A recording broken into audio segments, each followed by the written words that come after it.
السلام عليكم ورحمة الله وبركاته. نحمده ونصلي على رسوله الكريم. أما بعد فأعوذ بالله من الشيطان الرجيم. بسم الله الرحمن الرحيم. إن الله لا يظلم مثقال ذرة وإن تك حسنة يضاعفها ويؤتي من لدنه أجرا عظيما. وقال النبي صلى الله عليه وسلم: التائب من الذنب كمن لا ذنب له، أو كما قال عليه الصلاة والسلام. সম্মানিত হাজিরিন, আপনাদের সামনে কোরআনে কারীম থেকে একটি আয়াত তেলাওয়াত করেছি। সূরা নিসার 40 নম্বর আয়াত থেকে তেলাওয়াত করেছি এবং রাসূল পাক সাল্লাল্লাহু আলাইহি সাল্লামের হাদিস থেকে একটি হাদিস তেলাওয়াত করেছি। আল্লাহ রাব্বুল আলামিন যদি তৌফিক দান করে এই আয়াত এবং হাদিস প্রসঙ্গে আপনাদেরকে একটি কথা বলবো। আল্লাহ রাব্বুল আলামিন সূরা নিসার 40 নম্বর আয়াতের মধ্যে আল্লাহ তাআলা বলতেছেন যে আল্লাহ রাব্বুল আলামিন এই পৃথিবীর মধ্যে যত সৃষ্ট জীব আল্লাহ তাআলা রেখেছেন তাদের উপরে আল্লাহ রাব্বুল আলামিন কোনো পরিমাণ জুলুম করেন না। ইন্নাল্লাহা লা ইয়াযলিমু মিসকালা যাররাতিন, আল্লাহ রাব্বুল আলামিন পৃথিবীর সৃষ্টির উপরে অনুপরিমাণ জুলুম করেন না, বরং আল্লাহ রাব্বুল আলামিন কি করেন? আল্লাহ রাব্বুল আলামিন বান্দার একটি নেক আমলের বিনিময়ে আল্লাহ তাআলা দ্বিগুণ সওয়াব বাড়িয়ে দেন। বলেন সুবহানাল্লাহ। সুবহানাল্লাহ। দ্বিগুণ সওয়াব বাড়ায় দেন। আল্লাহ রাব্বুল আলামিন আরো বলতেছেন ওয়া ইন তাকু হাসানাতান ইউযাইফহা ওয়া ইউতি মিন লাদুনহু আজরান আযীমা। আল্লাহ তাআলার তরফ থেকে মহান পুরস্কার বান্দার জন্য আল্লাহ তাআলা দিয়ে থাকে। এই আয়াতের মধ্যে আল্লাহ রাব্বুল আলামিনের সিফাতের কথা বয়ান করা হচ্ছে যে আল্লাহ রাব্বুল আলামিন পৃথিবীর সৃষ্টির উপরে সামান্য পরিমাণ জুলুম করেন না,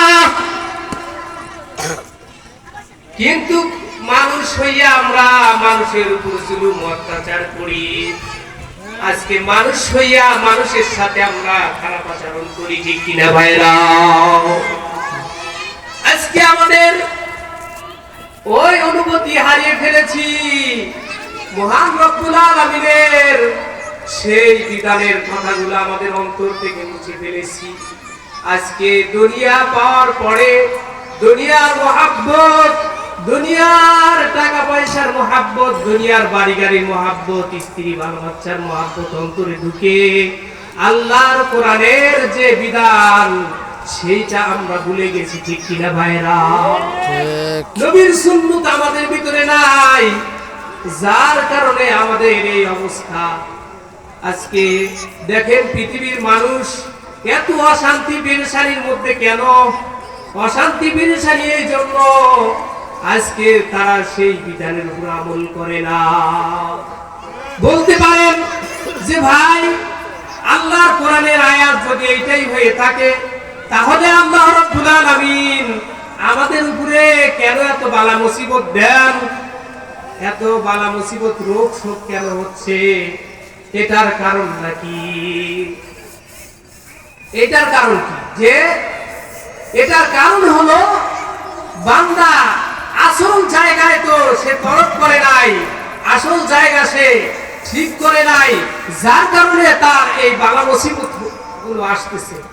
আল্লাহ রাব্বুল আলামিন অপর আয়াতের মধ্যে বলতেছেন ওয়া মা আসাবাকুম মিন মুসিবাতিন ফাবিমা কাসাবাত আইদিকুম ওয়া ইয়াফু আন কাসীর। আল্লাহ রাব্বুল আলামিন সূরা সূরার 30 নম্বর আয়াতের মধ্যে আল্লাহ তাআলা বলতেছেন যে মানুষের উপরে কেন এত বিপদ জুলুম আসতেছে, এটার কারণ হলো বান্দার গুনাহের কারণে। কিসের কারণে? গুনাহের কারণে আসতেছে। বান্দা যখন গুনাহ ছেড়ে দিবে তখন তার উপরে আল্লাহর রহমত আসবে। কি আসবে? তার উপরে আল্লাহর রহমত আসবে। আর বান্দা যখন গুনাহ থেকে বিরত না হবে ততক্ষণ পর্যন্ত আল্লাহর রহমত আসবে না। আজকে দেখেন গুনাহ মানুষকে আগুনে নিক্ষেপ করে। গুনাহ মানুষকে কোথায় নিক্ষেপ করে? আগুনে নিক্ষেপ করে। আর নেকি মানুষকে জান্নাতে নিক্ষেপ করে। গুনাহ মানুষকে কোথায় নিক্ষেপ করে? আগুনে নিক্ষেপ করে, দোজখের আগুনে। দুনিয়ার আগুন তো হচ্ছে বিপদ আপদ। দুনিয়ার আগুন কি? বিপদ আপদ। আর দোজখের আগুন হচ্ছে যেটা আমরা গুনার কারণে আল্লাহ তাআলার কাছ থেকে পেয়ে থাকবো। তাহলে এই গুনার কারণে আমাকে দুনিয়ায় নিজের ব্যক্তিগত সমস্যা, পারিবারিক সমস্যা, রাষ্ট্রীয় সমস্যা, সব সমস্যাগুলো হচ্ছে একমাত্র বান্দার গুনাহের কারণে। ঠিক কিনা বলেন? বান্দা যখন গুনাহ ছেড়ে দিবে তখন তার জন্য আল্লাহ রাব্বুল আলামিন সব কিছুর ফয়সালা এই আল্লাহ তাআলা এই জমিনে করে দিবেন। আর গুনাহ না ছাড়া পর্যন্ত বান্দা কি আল্লাহর রহমত পাবে না, বরঞ্চ তার দুনিয়ার জীবনে কষ্ট, আখিরাতের জীবনে কষ্ট। ইবাদতে সে মজা পাবে না। ইবাদত করতেছে, নামাজ পড়তেছে, সে আল্লাহ তাআলার কালাম পড়তেছে, সে শান্তি পাবে না। তার অন্তরের মধ্যে পেরেশানি ভরপুর থাকবে, কারণ আসল জায়গায় সে হাত দেয় নাই। একটুখানি নেকির করে রোজ হাসরের মাঠেতে, বাবা ঘুরবে ছেলের পিছে, ছেলে বাবার আগেতে। আহাতে মন কঠিন দিনেতে নামাজ তোমায় ভুলবে না, ঠিক মতো পড়িলে নামাজ জান্নাত তোমার ঠিকানা। ওটো প্রাণের ভাই বোনেরা আর ঘুমিয়ে রয়ো না, পশু পাখি কীট পতঙ্গ কেউ তো ঘুমে রইল না। আহাতে মন কঠিন দিনেতে নামাজ তোমায় ভুলবে না, ঠিক মতো পড়িলে নামাজ জান্নাত তোমার ঠিকানা। ও প্রিয় ভাইরা, ইবাদত বন্দেগী করতেছেন কিন্তু আপনি মজা পাচ্ছেন না। মজা না পাওয়ার কারণ হলো আপনার গুনাহ আপনি ছাড়তে পারেন না, যার কারণে আপনি কোন ইবাদত করে শান্তি পাইতেছেন না। আপনার নিজের সমস্যা, পরিবারের সমস্যা, সমাজের সমস্যা, রাষ্ট্রীয় সমস্যা একজনের গুনার কারণে হইতাছে। ঠিক কিনা বলে? আজকে মনে করেন উদাহরণ দিয়ে বুঝাইতেছি, আপনার এরকম পায়ে বিদ্যুতের তার লেগেছে। আপনি যদি মনে করেন বিদ্যুতের তারটা আমি হাত দিয়ে খুলতে যাব, হাত দিয়ে সরাইতে যাব, কিন্তু বিদ্যুতের তার আপনি খুলতে পারবেন না। হাত দিলে আপনার হাত জ্বলবে, পা জ্বলবে।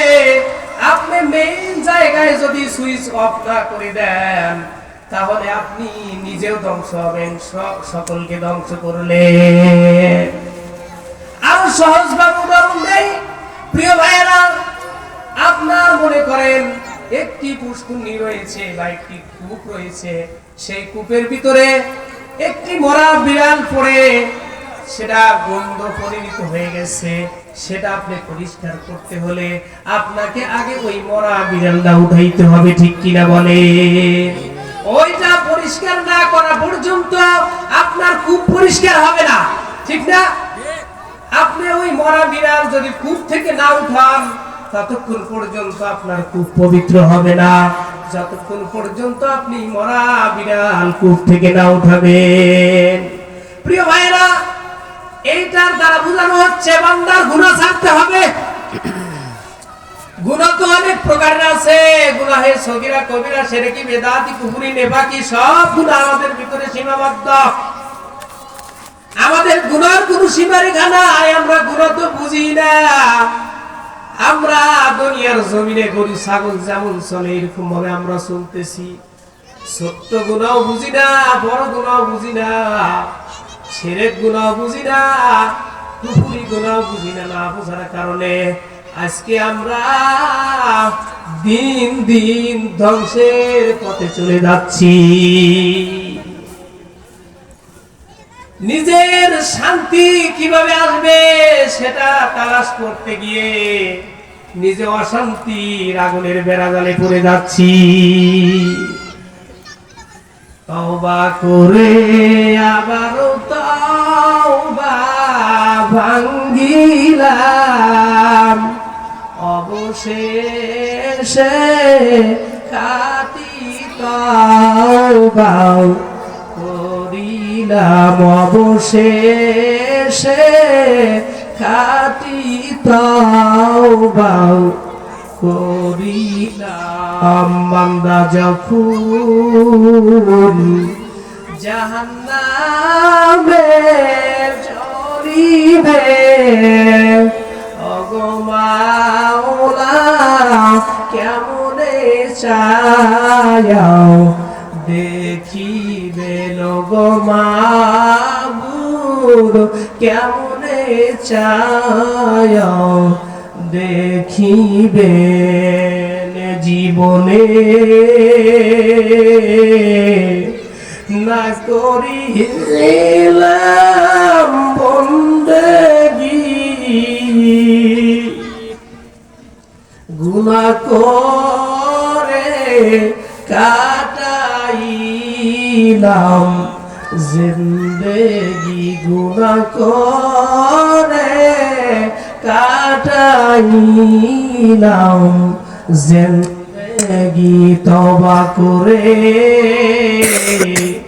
আবারও তওবা ভাঙ্গিলাম,